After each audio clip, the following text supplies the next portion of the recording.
As I got older, I realized it's not how long I can hold out the stretches for, how high I can keep my leg, or even how much I can lift. But it's all about living independently and pain-free as much as I can.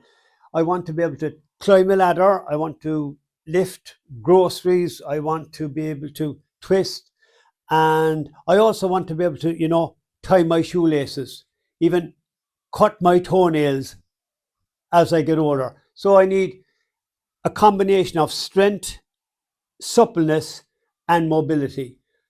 To that end, I'm going to show you some stretches that I do. I try to do these every day, but I must admit, I definitely do these at least every second day. I would do a really good amount of stretching. If I had time, for example, on a Sunday or a weekend day, a Saturday, I would take a good hour and I would stretch every single one of my limbs, top to bottom.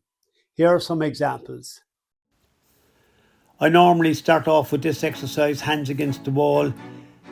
Great exercise for the Achilles tendon and the calf. Fire that right up through your body. It's an absolutely fantastic exercise. Obviously, with all these exercises, I'm working on both sides in case you only see one. Next one, I'm kneeling on the floor.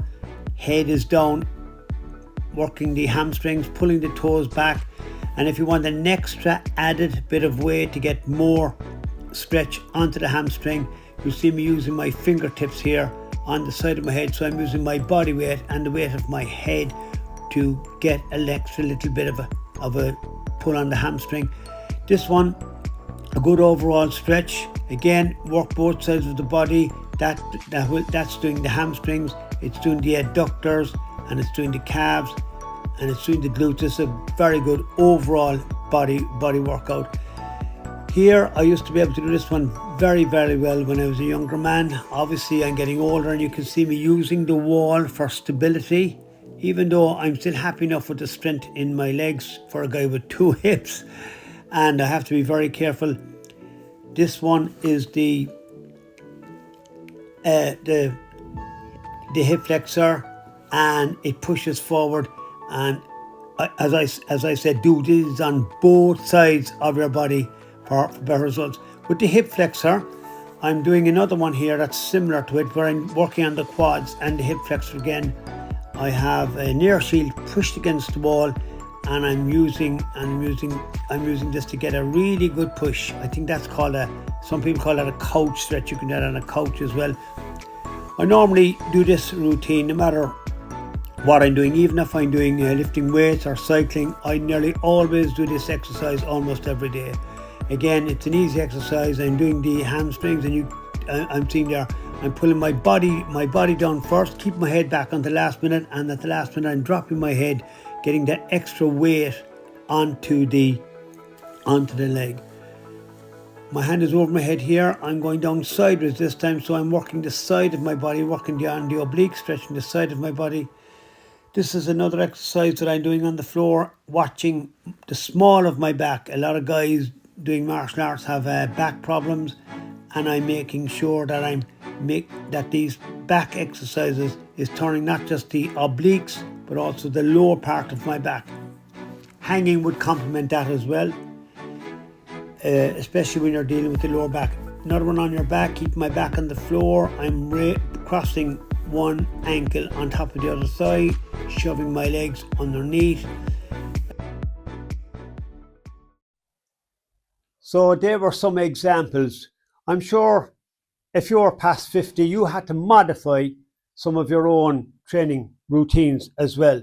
I was very fortunate in the fact that all my earlier career in athletics was in Taekwondo. Taekwondo is a Korean form of self-defense, very traditional martial art.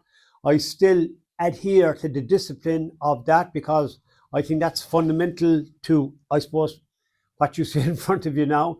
But the traditional Taekwondo had a lot of stretching exercises, and as I got older, that's what helped me to lean in towards, I think it was 2011, I started getting more and more involved in Tai Chi because I like the flowing movements. It has a lot of body shifting. I love that.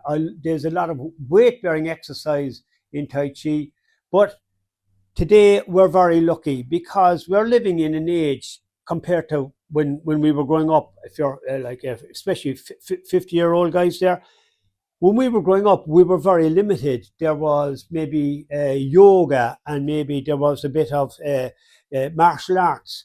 And like, for example, in Ireland, we thought Pilates was some kind of a breakfast cereal or something like that. You know, we didn't have the choices that you have today. But today, we need to take advantage of every single exercise out there. I wouldn't stick rigidly. You see, when we're in the latter stages of our athletical career, we can't afford the time, first of all, to invest in just one set routine. We have to adjust a little bit. So to that extent, we have to look at Pilates. What can Pilates do for you? Yoga.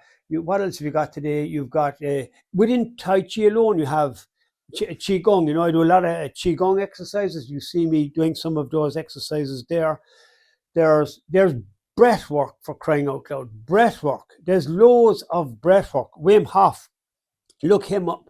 He's fantastic. Another guy who you'd want to be really looking at, especially when you get into the suppleness and the mobility, is a guy called Kelly Starrett. He brought out a book there recently, it was about maybe 5 or 6 years ago, maybe longer now. It was called the Supple Leopard. That book is pretty good if you're really into suppleness. So Kelly started the Supple Leopard. But when we have all these exercises now, gymnasiums now are a cross between almost looking like a rehabilitation hospital that you'd see in the First or Second World War and a gym. And there's such a mix, such a variety, it's very hybrid now. The dog has to get into every video. It's everything is hybrid now. Like there was CrossFit one time. Now there's High Rocks. So there's Garmin watches. There's everything now that you can get. So we need to take advantage of what science is giving us and keeping our traditional values as well. And that will be a really great way to help your longevity. I'm sure you've got your own methods and your own hybrid methods and how you have adjusted to suit your body. And lastly, remember, not all bodies are the same. You'd see guys there on saying how to get a six-pack, but like there's different body types. You realize that there's 3 different types of body. So what works for one person may not work for another person. Some people might love stretching. Some people mightn't like it. I like the slowness of Tai Chi, but I also love lifting weights. And a lot of Tai Chi fraternity wouldn't go for that. They'd say, oh no, do Tai Chi and that's all you do. But that's, hey, you're the boss, your time, your adjustment, and best of all, it's your body and it's your longevity. Please make a comment below. Thanks for all the comments you've made so far. I'll do my best to answer each and every one of you. This is Frank out. Be good.